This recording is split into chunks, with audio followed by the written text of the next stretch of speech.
Hi, I'm Beth Lahr. And I'm Matt Lindley. Welcome to the Wild Web. If you're looking for the best stuff online, you've come to the right place. We save you the time and trouble of slogging through the web. If you see it here, you can trust it's the best of the best, like this week's chance for $1 million. That's right. If you can predict the future, talk to the spirit world or bend spoons with your mind, and you can prove it, then we know someone who wants to make you rich.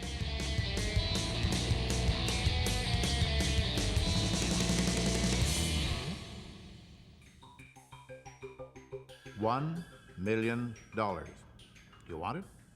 Sure you do, but there's a catch. James Randi, a.k.a. the Amazing Randi, travels the world and the web to test the claims of psychics. He challenges you to prove the paranormal. But if you're really psychic, you knew that already. My qualifications come from the fact that I'm a professional magician, have been all my life. Most scientists can easily be fooled simply because they deal with a rational, logical world that never varies. I work from a different point of view. I know that I can be deceived, and I know that human beings out there can deceive other human beings. One of Randi's earliest and most famous investigations dealt with Uri Geller, a self-proclaimed psychic who managed to fool researchers at Stanford University. Mr. Geller is still claiming that he used the divine powers to bend spoons, for example. If he's doing it by divine means, I think he's doing it the hard way. Geller faded from public view after Randi exposed him in the late 1970s, but lately he's made a comeback online. The information that's on his webpage is not substantially different. It's the same thing that he's been preaching for years. There are no substantial alterations in it. It just has a larger reach. That's where the James Randi Educational Foundation comes in. Founded in 1996, its purpose is to promote critical thinking in schools, in the media, and of course, on the web. One thing people spend a fortune on is medical quackery.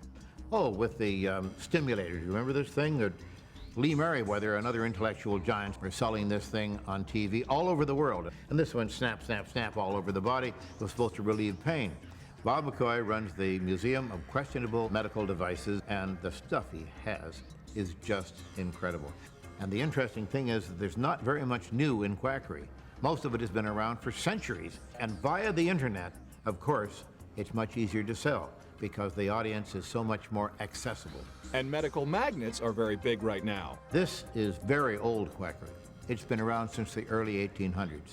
And then there's therapeutic touch. Therapeutic touch is practiced by some 80,000 practitioners in this country who are also registered nurses. The patient is laid on the table, and the nurse, who is certified to do this sort of thing, comes forward and waves her hands over the body like this without touching it. This is literally a form of witchcraft, of passing your hands over a person's body to apparently influence the human energy field.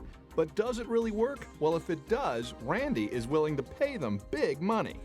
And the James Randi Educational Foundation that I represent has a $1 million prize in negotiable bonds that they will give to any person or persons who can provide evidence under proper observing conditions of any of these so-called psychic powers. This online application spells out all the conditions for applying for the prize. But beware, lots of people think they have the gift.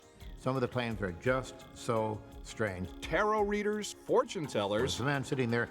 He said that he made the sun rise and set and the stars move in the sky, and people live and die and recover or get sick or whatever simply by sitting there and shaking his face. And they look up at the cameras to say, see, do I get the $1 million? No.